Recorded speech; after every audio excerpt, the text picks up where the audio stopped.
And to be honest, we're getting very short of games that begin with Y on the Atari ST.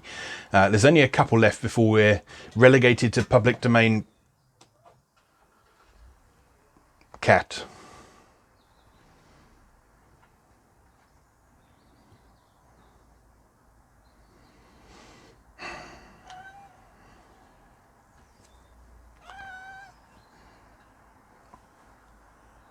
Yes? Oh, okay.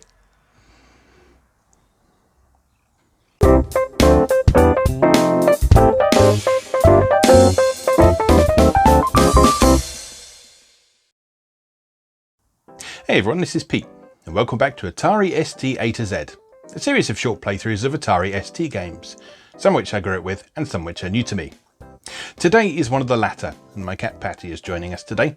And to be honest, we are starting to run out of games that begin with Y on the Atari ST. So I think after this one, we're mostly relegated to public domain versions of Yahtzee, which, well, we'll see how we get on. If I can find anything else, we'll do anything else. Otherwise, on subsequent runs through the alphabet, we'll just skip Y from now on. But anyway, today we've got an interesting looking game called Ynis Witrin, Isle of Glass. This was a 1991 release by Micromagic, developed by Mike Afford at Mandarin Software, using Mandarin Software STOS Basic. Now, there's next to no information about this game online, so I can't tell you a whole lot about it, where it came from, who Mike Afford is. I have used STOS before, and we've talked a little bit about STOS on previous installments. It was a programming language and development environment based on the conventions of BASIC, but it had very strong support for things like sprites and bitmap backgrounds and all that sort of thing. And then there were lots of extensions that allowed you to do things like 3D graphics, sampled sound and all that sort of thing, and then compile your creations into high-speed machine code releases as well.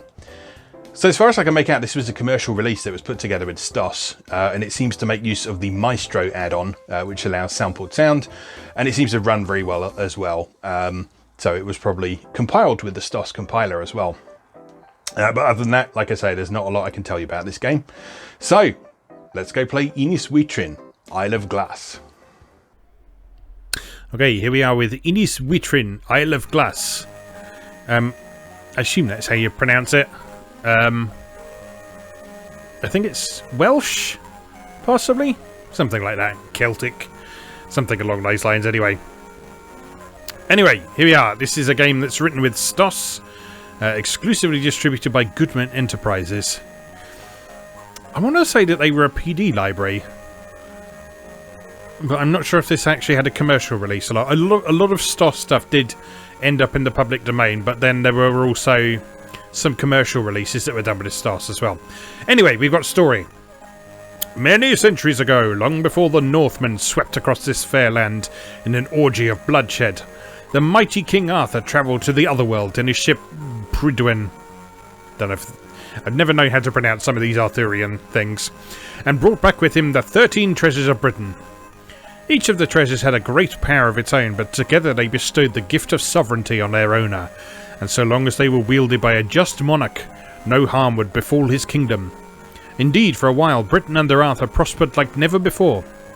But as the years passed, the treasure seemed to be used less and less, and many were lost or stolen during Saxon raids into Arthur's land.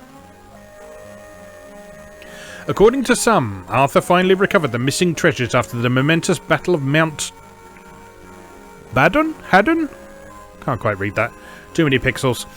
When the Saxon armies were driven back and there was peace once more in Britain. And legend tells that when Arthur passed away to Avalon years later, the treasures went with him. Now, however, Britain is under threat once more, and the only hope of averting disaster lies with finding the lost treasures and using their power for victory. Your task is to search the grounds and buildings of Glastonbury Abbey, the traditional location of Avalon, and supposed last resting place of Arthur and his queen. Okay, so these are all the icons you can use to interact with the game in various ways. This game is weird. It's sort of RPG-ish, sort of action-adventure-ish. I don't know, it's quite original.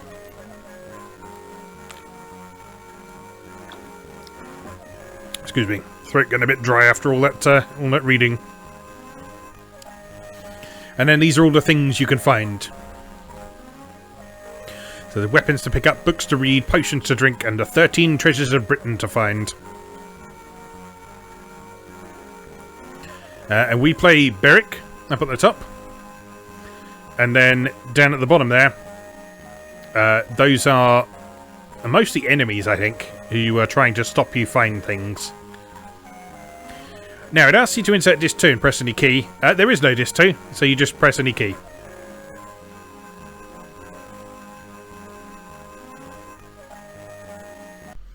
I don't know if it originally had a multi-disc release or not, but this version that I've got here is all on one disc, so you don't need to actually swap discs, which is always nice.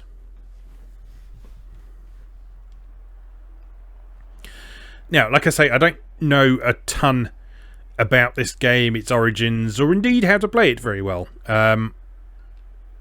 But I'll show you what it's all about. So, this is the map of Glastonbury Abbey. This is a place that we're going to be searching for the 13 treasures of Britain. So, what you can do is you can move across this menu bar at the bottom here and select various things to do stuff. So, if you select the eye icon, for example, you get a picture showing where you are, which is a nice little touch, but ultimately not super useful. If you press the question mark, it'll tell you where you are, specifically what room and what part of the abbey you're in.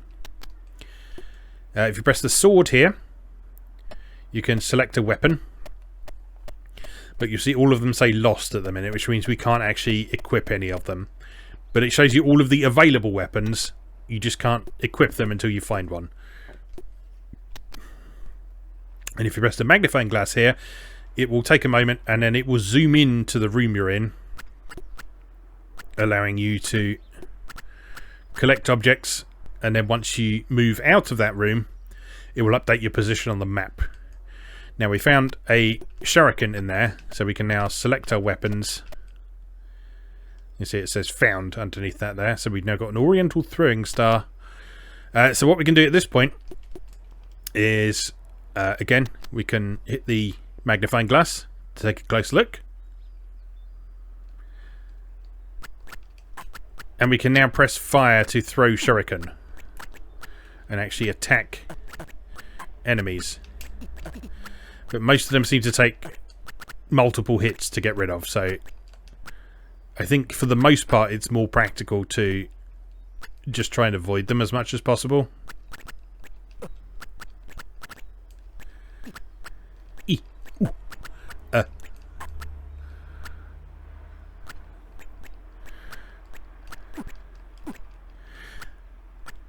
So I guess some are stronger than others. So these guys don't seem to take many hits to kill, but they do throw those knives at you.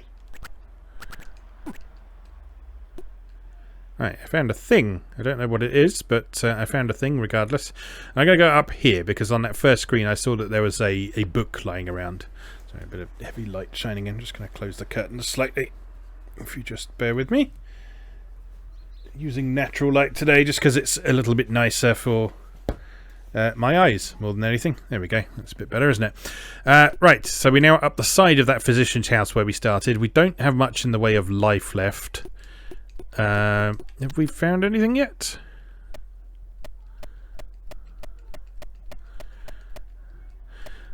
No, we definitely picked something up, but I'm not entirely sure what it is. What does this do?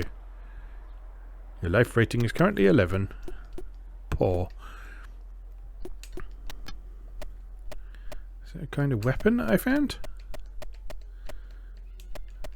No, I guess it must just be like a points item or something. Oh well, never mind. Alright, so again, let's have a look around here. We can pick up this book. And then we can just sneak back out because there's no need to engage any of them in combat. Right, now we should be able to read the book. The light blue book reads, "A treasure is hidden in the ambo." I don't know what that is. Right, what you can also do is you can also move around on the map like this. See, my little flashing dot is moving. Occasionally you will wander into areas where that alarm goes off, and that means you're taking damage. So those are areas that you would want to visit from the close-up view. Otherwise you'll get killed.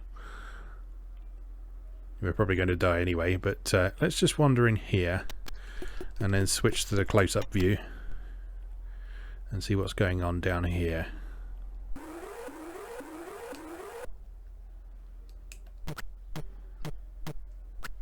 Okay, so there are... Oh, I'm dead. I am dead. Your life rating is 0. You have died! Disappointing. Game over. Let's try that again.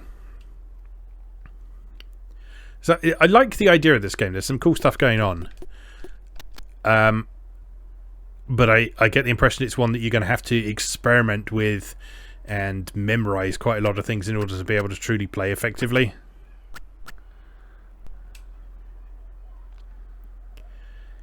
Because you need to know where the various items are.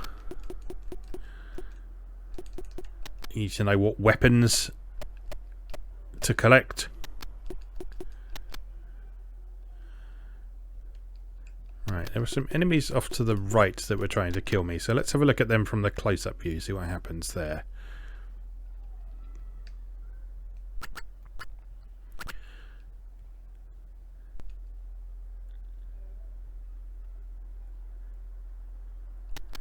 Anything going on here?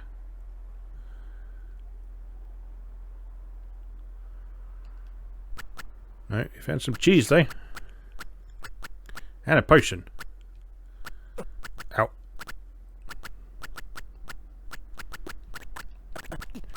And I think those crosses there are just worth like points or something. I think they were regarded as riches on that initial tutorial screen.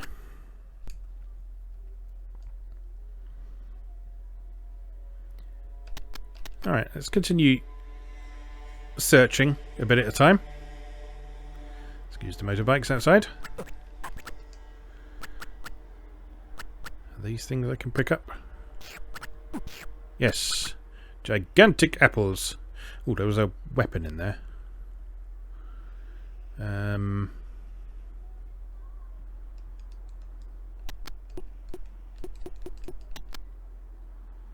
Take me back this way.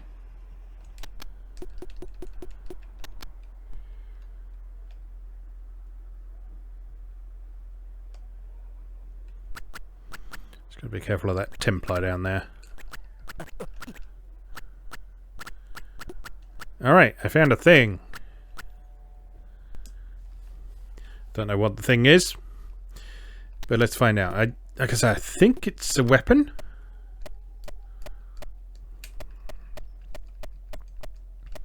Yes, it's a sling for hurling small rocks.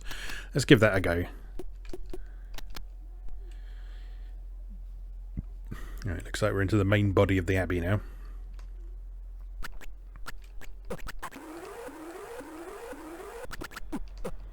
Oh dear, I think I'm dead. Yes, I'm dead. Obviously you need to get yourself tooled up before you can really get anywhere in this.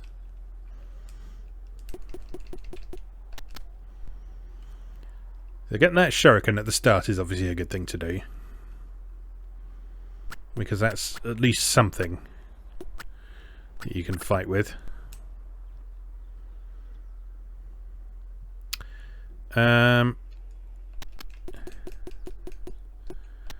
Let's try heading down here then. See what's going on in this little foresty bit here.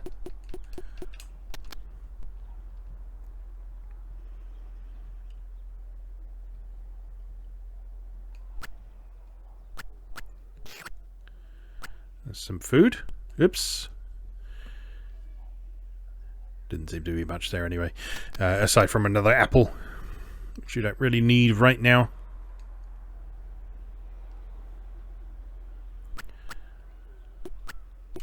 Some more riches and some ghosts. Ah!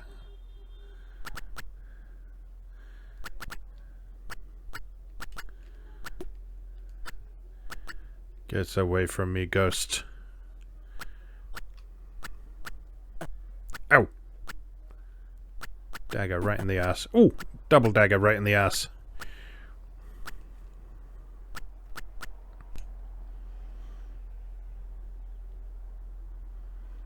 Anything interesting here?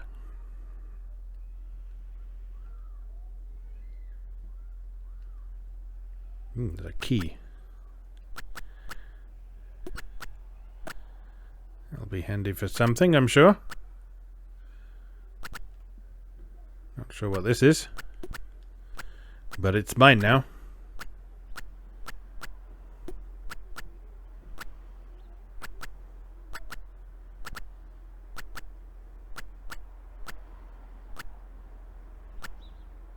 You'll never catch me. I am a master thief. Not carrying any potions. Not reading any books. Should probably equip my jerrican, shouldn't I? Where am I now? Southern Gardens, near some workshops.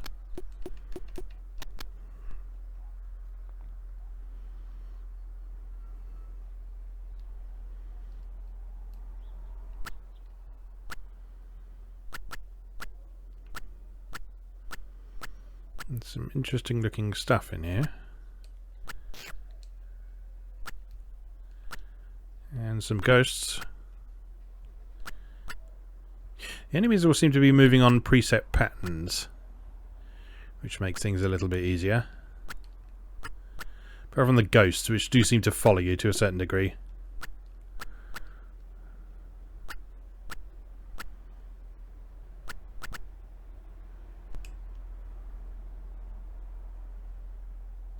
Oh, I found a treasure. What have I found?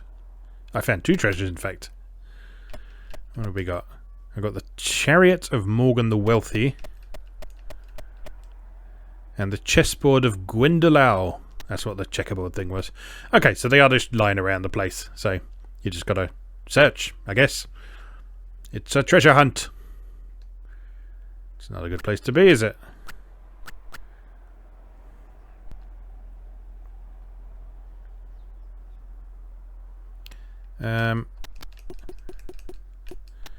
Can we just... Oh! Okay. So something I've picked up is now showing me where the dangerous areas are. That's interesting. I wonder what's doing that. Maybe the chessboard? Because I seem to have the chessboard equipped now. So if I unequip that chessboard and choose something else. Yes, that is what it does. So does the other treasure do something as well? What does this do?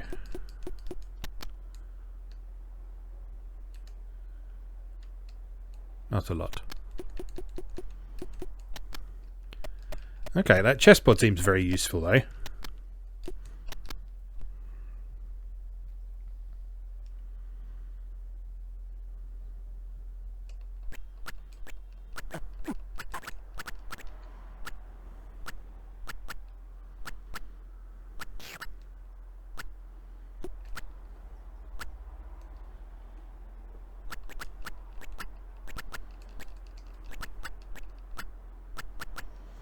Being able to spot where the dangerous areas are while you're moving around on the map is going to be very handy. Just so you don't end up accidentally wandering into somewhere you shouldn't. We are getting a bit low on life. Could be finding a potion somewhere. Is there one in here, I wonder?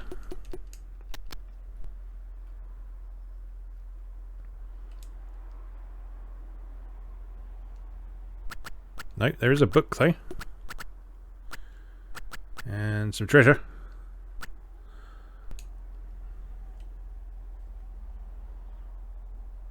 Oh, it just took me out the back of that place. Let's read the book. The grey book reads, Morgan's gift will allow you to cross holy ground. Okay. Maybe the red bits are holy ground then.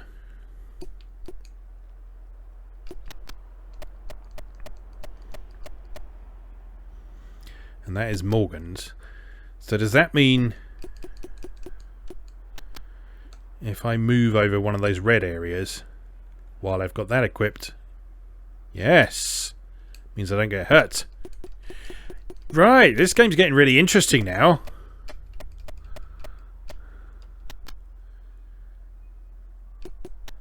Yeah, I am into this.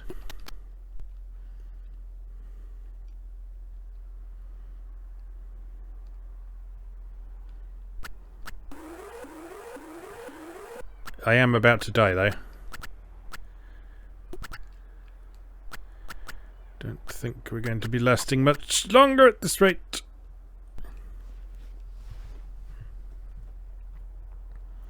Warning, your life rating is currently 2. The brew house, the fermentation room. Where was there a potion?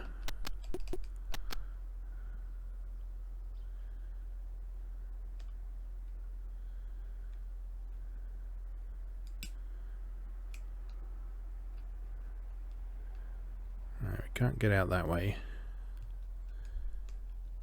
Of course, there's no guarantee that when I do find the potion that it will be another treasure, that it will be a healing potion, of course. That's not what I meant to do.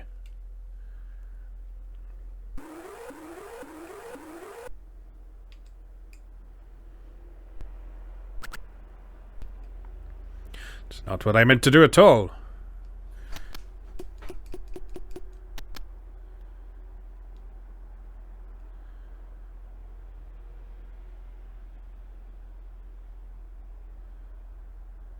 Right, if I remember correctly,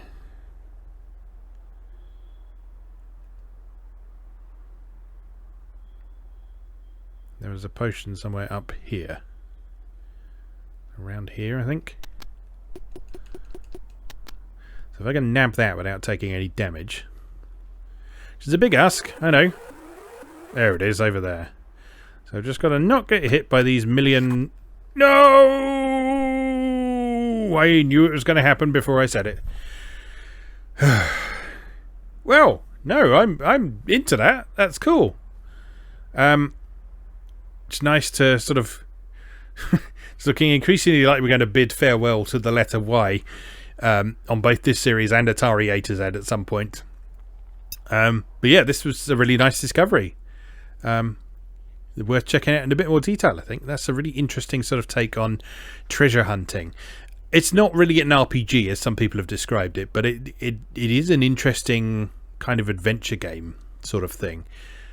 And figuring out how to use the items and what they do and the best way to take advantage of their powers and so on. I guess there's almost sort of an element of roguelike in there. Not in terms of the procedural generation side of things, obviously, but in terms of having to figure out what different items do and the best way to use them. That's a very roguelike sort of thing to do. But yeah, that's cool. That's cool. I'm going to give that another go at some point. But for now, I just say, as always, thank you very much for watching, and I'll see you again next time.